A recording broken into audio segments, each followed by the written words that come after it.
Bon, eh ben, on m'a livré un petit flipper, un flipper qui vend du rêve, mais qui vend du rêve puissance 10, et qu'il a dû faire de la caisse celui-là, mais franchement, une tuerie quoi. Avec un artwork magnifique, le Hard Body.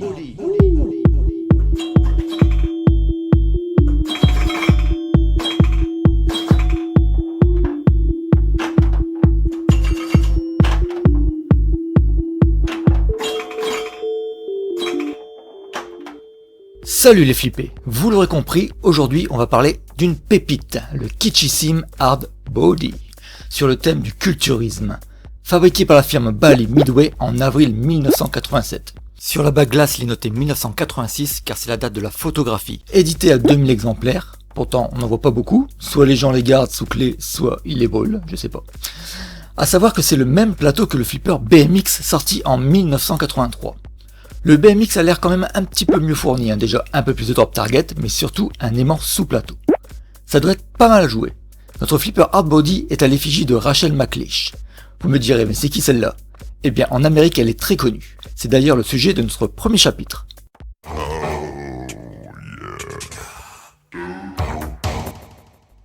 Rachel est née en 1955 à Harlingen, au Texas.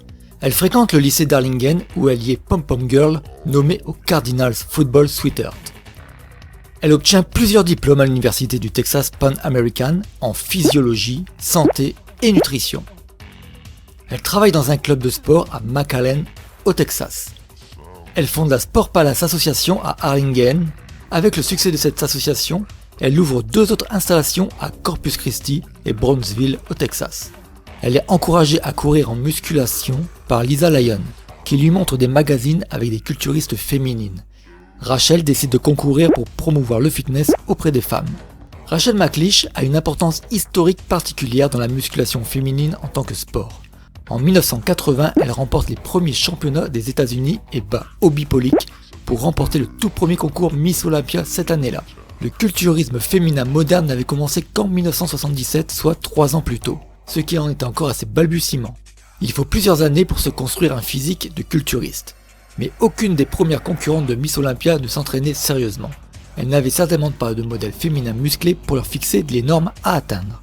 La première compétition de Miss Olympia ne présentait pas beaucoup de masse musculaire. Il s'agissait donc principalement d'une compétition de régime. Il s'agissait d'une compétition physique dans laquelle les femmes suivaient un régime pour obtenir une jolie silhouette, ce qui n'avait jamais été fait auparavant.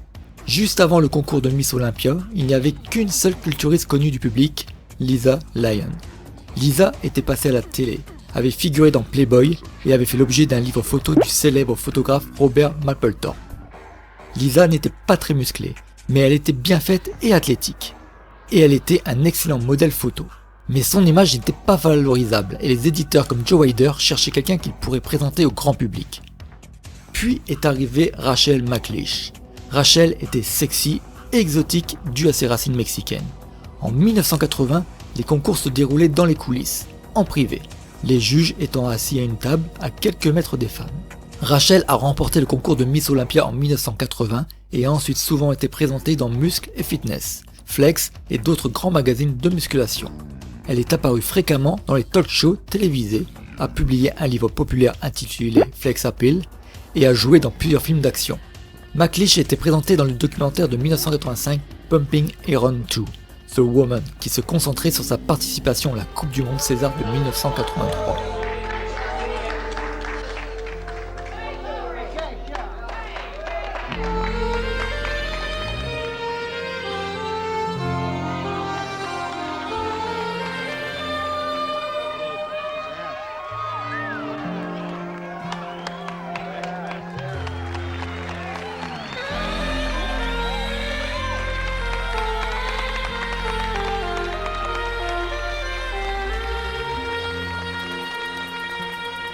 Elle a également joué dans le film Getting Physical de 1984, Ace Aaron Eagle Tree de 1992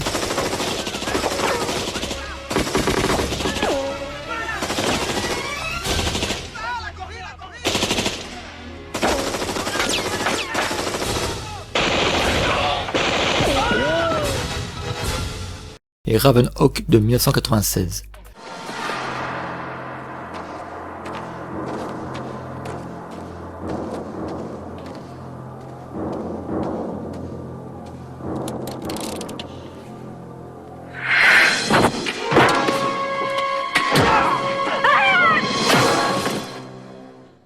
Dans ses films, elle a joué le rôle d'une femme physiquement forte. Elle a été l'une des premières femmes à jouer un tel rôle. Elle a également été la vedette du clip vidéo Red Hot d'Herb Alper.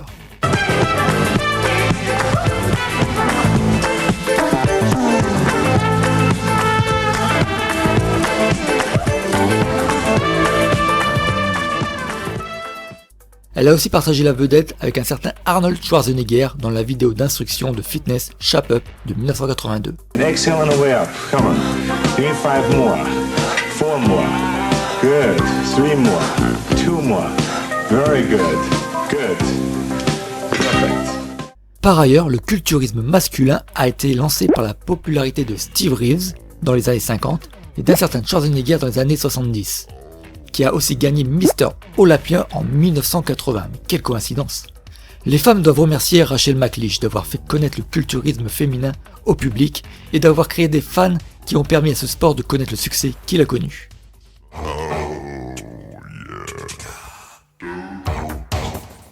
Bon, aujourd'hui nous travaillons sur le flipper Hard Body. Les personnes à qui appartiennent ce flipper m'ont demandé de le rendre fonctionnel et propre. Pas plus, parce que eux, ils vont s'occuper du plateau, ils vont faire quelque chose d'artistique avec. Et ouais, ça appartient à une association. Donc là, on va faire comme d'habitude, on va préparer tous les flippers pour en faire des plans de travail. Je vais tout démonter dans l'ordre avec des petites photos, tout mettre dans mes pots en verre, et comme ça après, je remonte à l'envers pour retrouver mes éléments où ils se placent. On va faire un check de tout ce qui nous manque, de tout ce qu'il nous faut surtout. Les éléments qui sont cramés, bobines, contact de fin de course. Au niveau électronique, il y a aussi la batterie à changer, hein, forcément un flipper de 86, la batterie ne tient pas, je vois qu'elle est d'origine, donc je vous dis pas. Et voilà, on va essayer de récupérer un peu la rouille à droite à gauche, et aussi changer les boutons parce qu'ils sont complètement morts. Et le lanceur aussi, parce que le lanceur il est bien écrasé, il a dû bien tourner sans caoutchouc, quoi. Voilà. Et en parlant de caoutchouc, c'est assez pratique parce que l'ancien proprio avait acheté le kit caoutchouc et ils sont encore de bonne qualité, donc on va pouvoir faire quelques petites économies. Voilà. Bon allez, c'est parti, démontage du flipper.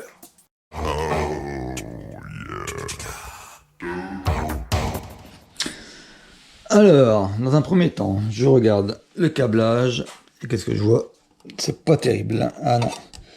Moi, quelque chose comme ça, je le branche pas. Parce que là, t'as de la phase avec de la terre mélangée, avec du neutre, enfin, bref. Un bin ça dedans, et surtout ne pas brancher ça, parce que je crois que vous faites tout péter chez vous. Donc ça, c'est vraiment à faire en priorité, déjà, c'est l'alimentation, le câble d'alimentation, c'est vraiment la priorité. Voilà, donc on va aller voir plus loin. On va lever le fronton. Hop là! Hop. Alors, déjà, on peut voir qu'il y a 2 fils coupés ici. C'est très propre. Mais je pense pas que ce soit très grave, parce qu'à mon avis, c'était l'alimentation de l'ampoule. Et comme d'origine, c'est du 115 volts, le gars il a dû claquer l'ampoule et dire bah j'ai pas d'ampoule en 115 volts. Donc j'ai essayé de retrouver du 230, donc il a coupé là. Il s'est repris sur du 230 pour mettre une ampoule en 230. Bon, ça c'est pas très grave. Qu'est-ce qu'on peut voir? Donc là il y a un câble qui se promène, je sais pas où il va. On verra plus tard. Et là on voit que la batterie forcément est morte de chez morte. Déjà ça il faut le changer, même la virer et voir ce qu'on peut faire. Déjà si on arrive à le démarrer sans, on verra. Après à droite à gauche, bon là ils ont mis des fusibles de maison. Ah là ça il va plus claquer. Ah, ils ont mis des 12 000 ampères. Non mais ils ont mis des trucs de fou, hein. Franchement. Donc là il y a pas mal de tension à prendre pour vérifier toutes les cartes. Et voilà. Bon ça on verra après. Donc le plateau est d'une beauté incroyable. Donc là tout est bien rouillé, mais bon là ça n'est pas mon problème. Donc c'est marrant parce qu'il y a 2 rampes amovibles. Ici tu as 2 couloirs amovibles aussi. Au début je me dis ah, la vie elle arrive là, elle part là, c'est fini. Mais non, il y a un couloir amovible. C'est pas du tout bruyant, ça c'est très agréable. Bon on verra. Bon, on va jeter un œil à l'intérieur. Bon, dans le fond de caisse, on retrouve des ampoules, du verre, parce que la vitre, il n'y a plus de vitre, donc elle a dû exploser. Et des vis, tout ça. Donc moi je vous conseille, c'est de ne pas aspirer. C'est de vraiment récupérer un maximum de pièces qu'il y a dans le fond, parce que ça peut vraiment vous servir. À droite à gauche, parce qu'ils doivent manquer quelque part. Et quand vous allez les retrouver, vous serez content. Un peu comme les petits chapeaux comme ça. C'est aussi intéressant pour les éléments du plateau. Voilà, donc faut faire attention de rien jeter.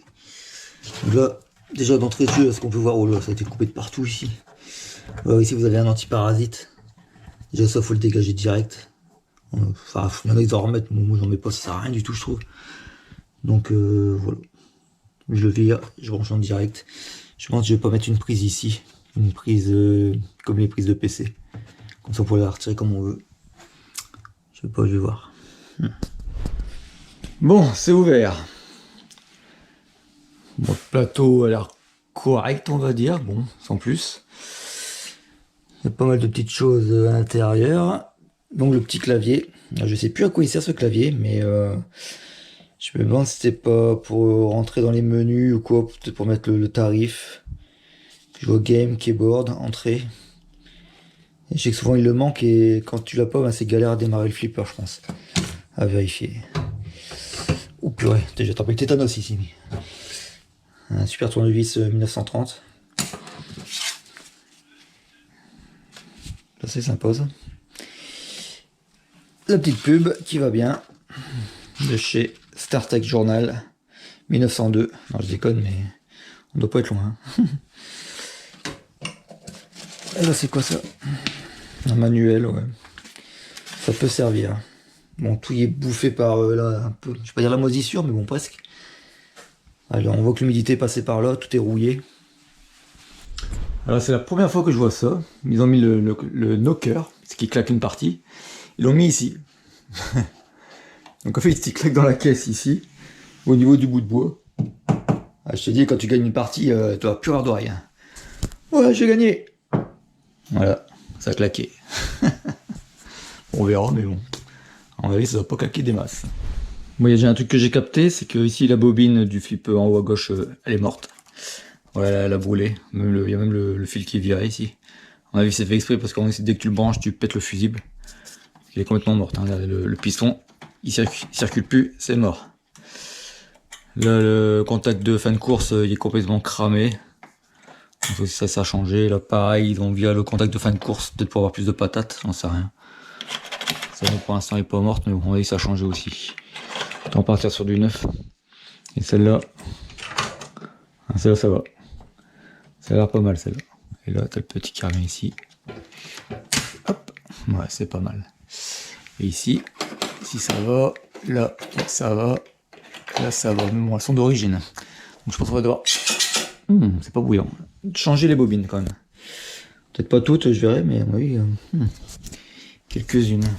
Et là, trop lourd. Ça a l'air d'aller. Parfait. C'est que là-bas, c'est un peu galère. Hop, non, c'est bon. Ok. Oh là là. C'est une beauté, hein. Incroyable.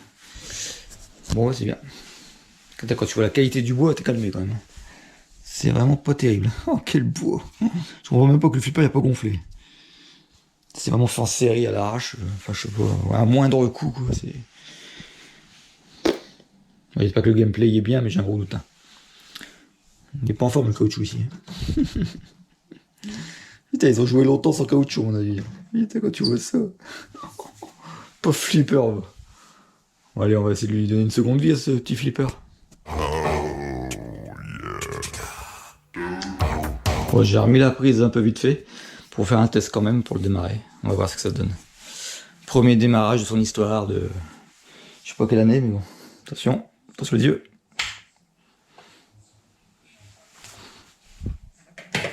Wow, la belle lumière.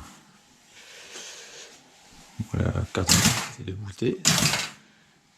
Bon, ça s'allume et tout, c'est pas mal. Oh, même les afficheurs fonctionnent, ça c'est cool. Ça c'est pas grave.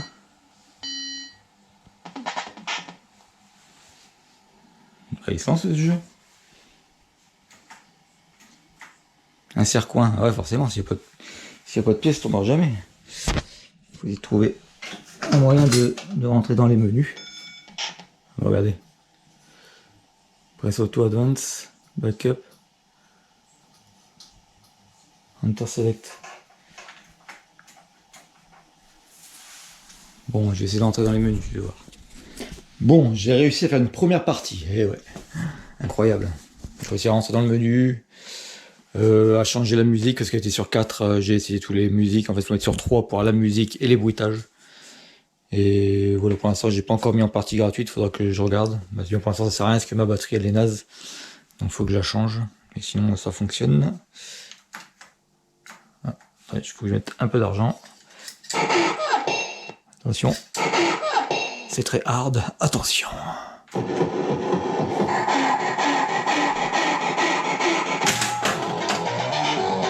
Écoutez-moi cette jolie musique.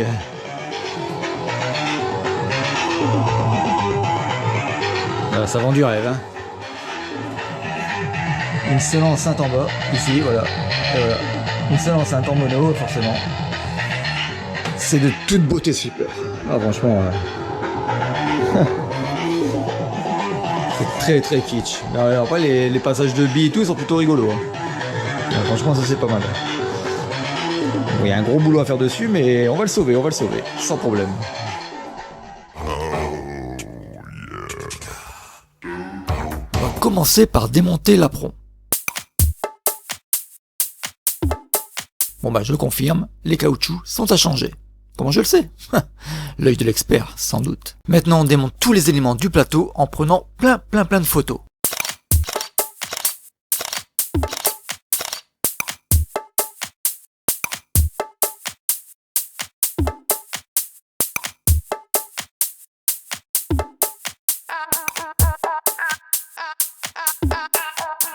Bien là il y a un petit papier pour bloquer je sais pas quoi.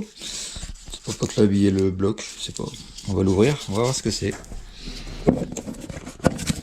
Petit papier qui doit dater de quelques années je pense.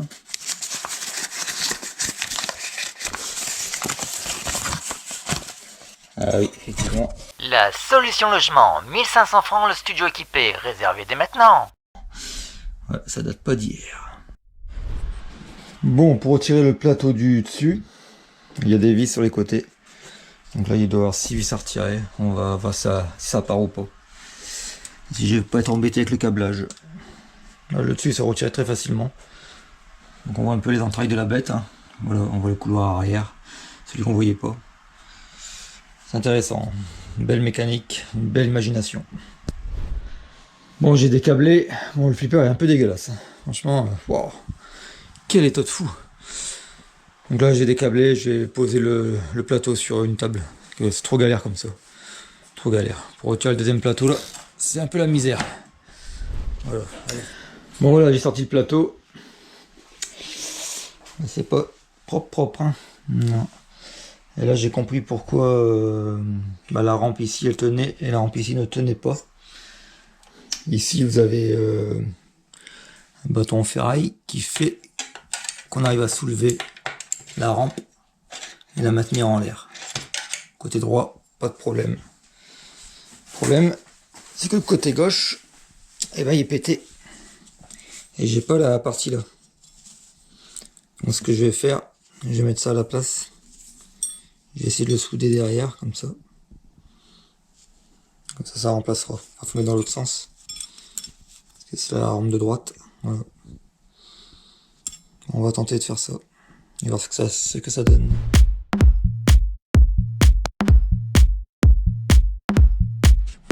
Je suis ton père.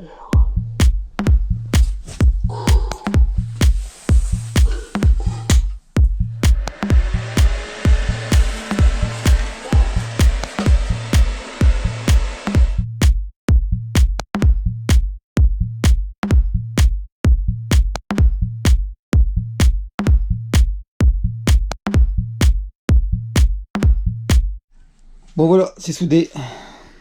Bon, c'est pas ouf ma soudure, mais au moins ça fait le job. Ça tient très bien.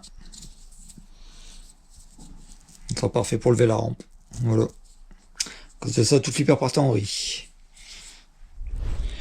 Bon voilà, mon système de rampe est mis en place. Donc là, c'est le système qui fait que la rampe reste en l'air. Donc ça se lève. Grâce au ressort, hop, il reste coincé. Et avec la deuxième petite bobine, celle-ci, et ben il la décoince, tout simplement. Hop, et voilà. Et mon système fonctionne parfaitement. Super. Super, plus qu'à remettre la rampe.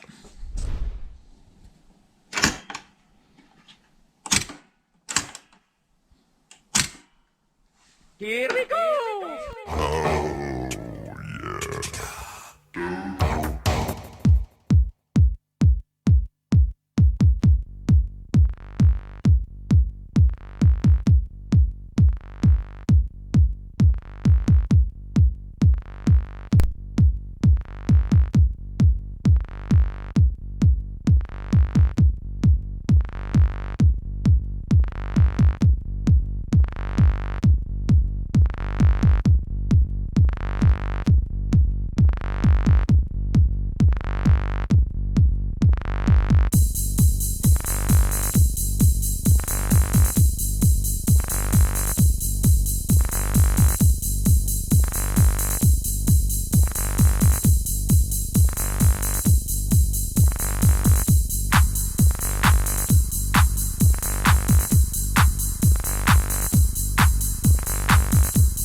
Bon voilà, tout est propre, il n'y a plus qu'à tout remonter sur le plateau. Il y a du boulot, il y a du boulot.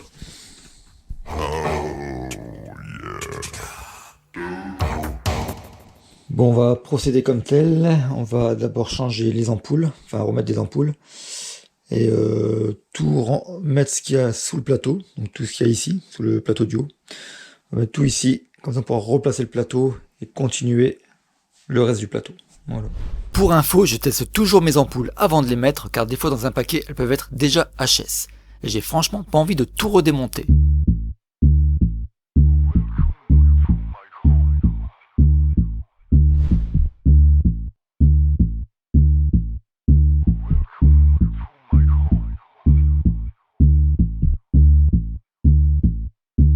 Welcome to my home.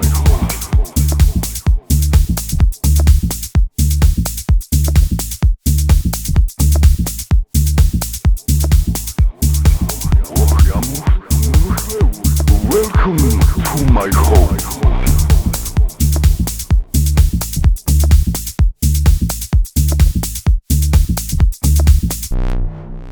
Avant de remettre le plateau dans la caisse, j'ai commencé à retirer la partie cassée du support de droite. On va en refaire un pour pouvoir maintenir correctement le plateau à la verticale. Bon allez, le but de la manœuvre aujourd'hui, on va couper ici et refaire le bout de bois. Voilà, pour que je puisse remettre le plateau demain. Ça, on sera deux pour le remettre.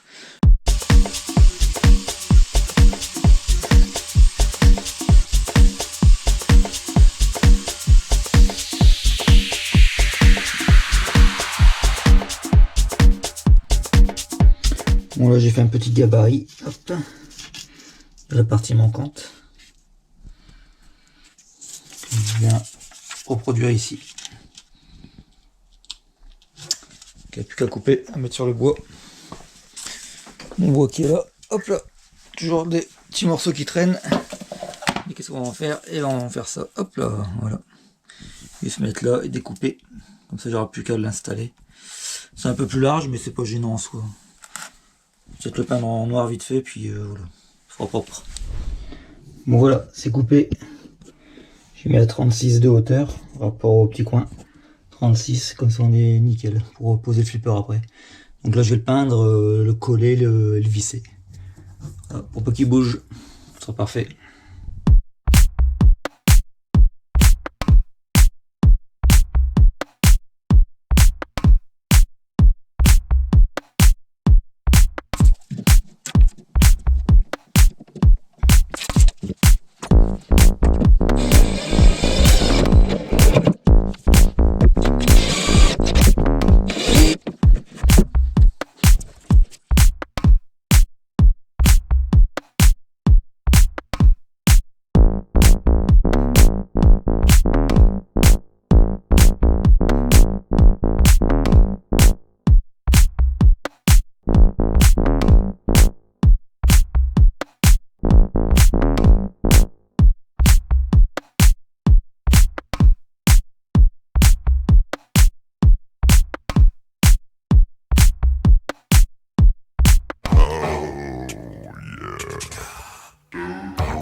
Bon, aujourd'hui on va changer cette prise, parce qu'elle est vraiment pourrie.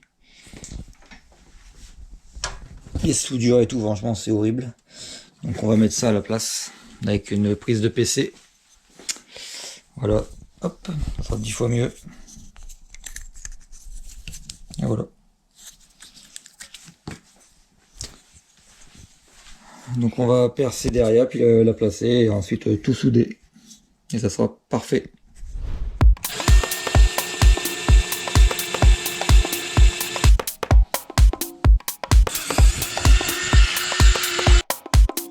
Bon voilà, j'ai fait le gabarit avec un marqueur.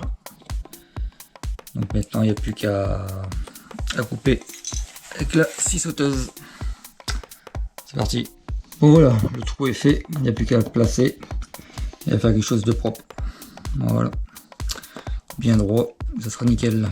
On va sortir les fils là, les souder et c'est parfait.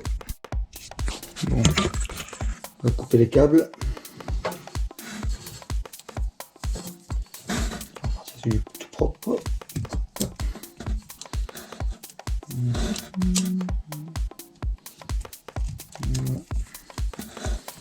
Pareil.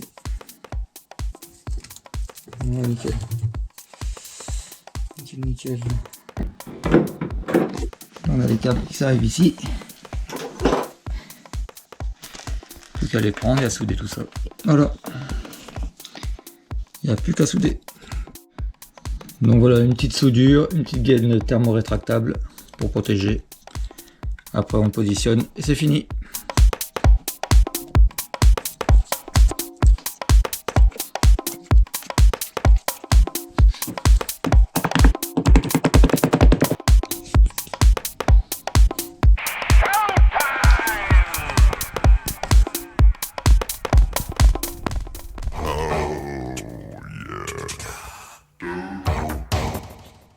Bon, si votre flipper vous voulez le bouger dans la salle et que vous voulez pas abîmer le carrelage, je vous conseille de lui mettre des chaussettes.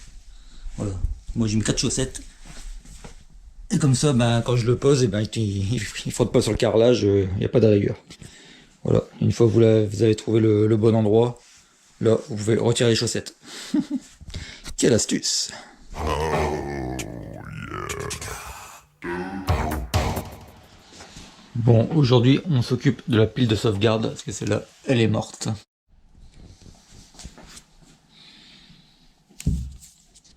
Bon, voilà, la pile est changée. Ça, c'est propre. Hop.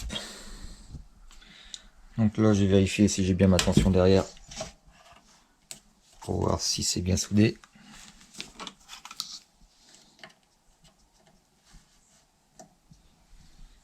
Volt 34, c'est bon. C'est 3 volts 7, mais là, elle n'est pas encore chargée. Donc là, ça chargera au fur et à mesure. C'est assez loin chargé. Ça, on a pour quelques heures à charger. Mais une fois que c'est chargé, après, ça tient la route très longtemps. Voilà.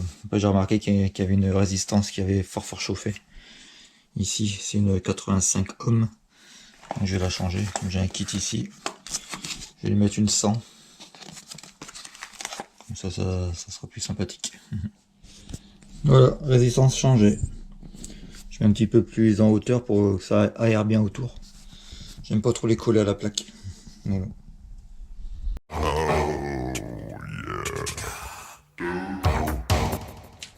Bon, comme j'ai une bobine de cramé là-haut, j'ai quand même, avant de passer la commande, testé tous les transistors de commande.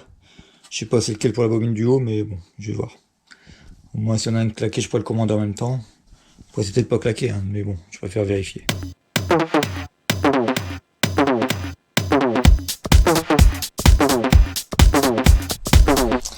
Bon, aucun transistor claqué. Ça, c'est très bien. Il n'y a pas de court-circuit ou il n'y a pas de coupure.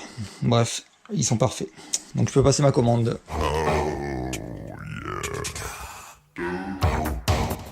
Bon, on va s'occuper du lanceur. Il est complètement rapapla. On va le virer, et on va disquer tout ça. On tire le surplus de fer. Et normalement ça devrait aller. Alors, il fonctionne encore très bien, il n'est pas abîmé. Ce serait bête de le changer quoi. Bon c'est bon, j'ai dévissé et puis retiré.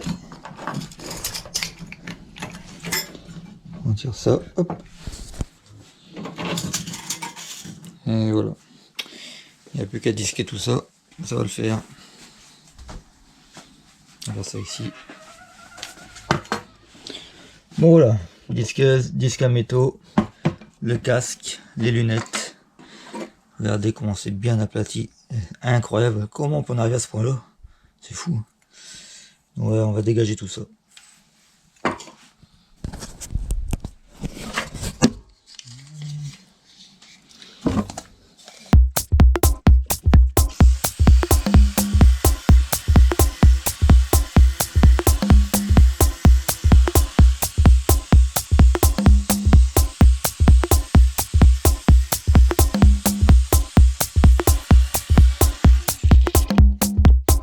C'est fait.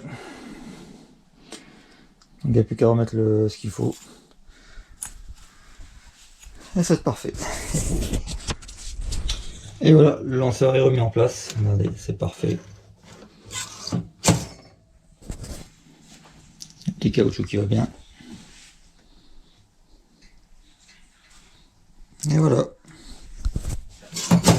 Il n'y a plus qu'à.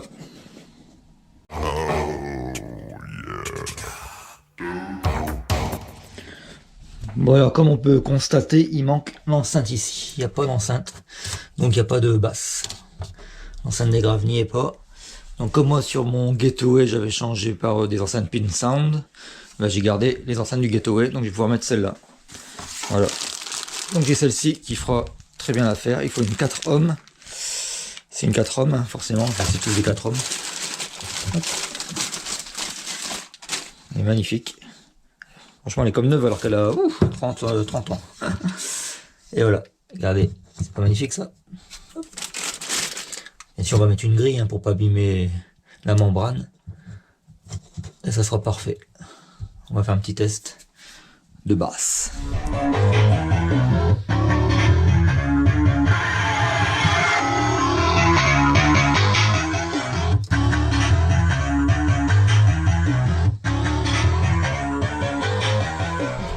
Bon, on va placer l'enceinte. Je vais mettre cette grille là. Et cette grille qui traînait, on va mettre ça. Hop. Voilà. Et là, on place l'enceinte juste ici. Comme ça. Voilà, vous voyez déjà un trou de fait ici. Voilà.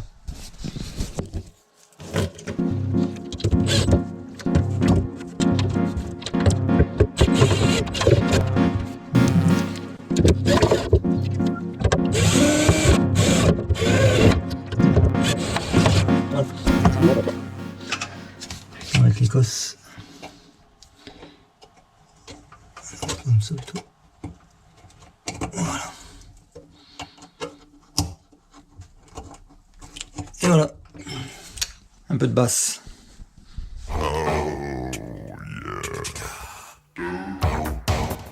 Bon, aujourd'hui contrôle de toutes les lampes, nettoyage des lampes, changement des lampes cramées, et on nettoie tous les inserts. Voilà.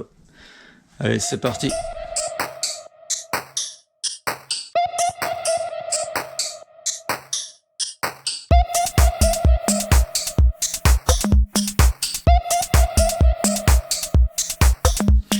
Bon voilà, j'ai tout retiré les ampoules. Donc maintenant il n'y a plus qu'à nettoyer les inserts. Ah, non, ça a déjà fait. Voilà, plus qu'à nettoyer les inserts. On a pas refaire un petit check-up. Parce que je vois que j'ai des petits condensateurs céramiques ici qui sont HS. Peut-être pas HS mais des soudés. Bon, je vais voir si je dois les changer ou pas. Et voilà, sinon pour le reste des pièces, normalement j'ai tout commandé, ça devrait aller. En espérant que j'ai rien oublié. Bon, cette bobine là elle fonctionne mais je la change quand même parce qu'elle est un peu vieille. On va mettre une nouvelle. Et voilà quoi. Encore du boulot. Il y a un petit truc que j'ai remarqué, c'est que ici, il n'y a aucune ampoule. Donc je sais pas depuis combien de temps il n'y a pas d'ampoule dedans, mais c'est tellement difficile d'accès que les gens ils ont plus remis d'ampoule. Ou peut-être d'usine ils ont pas mis d'ampoule, je sais pas. Donc on va en mettre, on verra ce que ça donne. Un bel éclairage dans le fond. Sympa.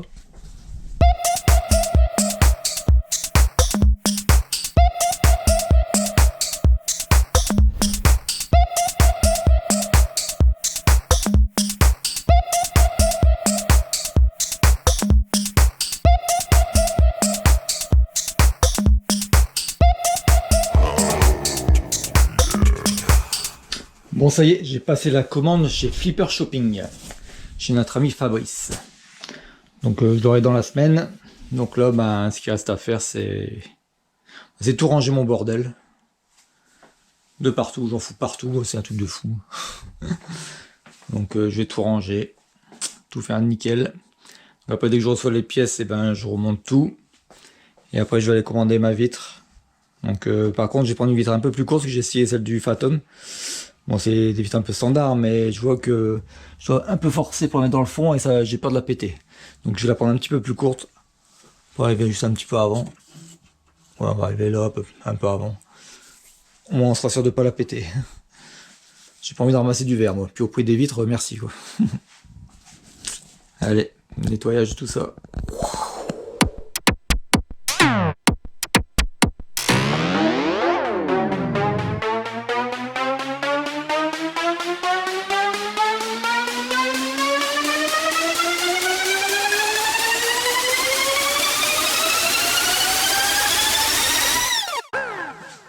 Bon, dans la prochaine partie, je reçois mes pièces, je remonte tout. Bon, j'ai fait une petite erreur dans la commande.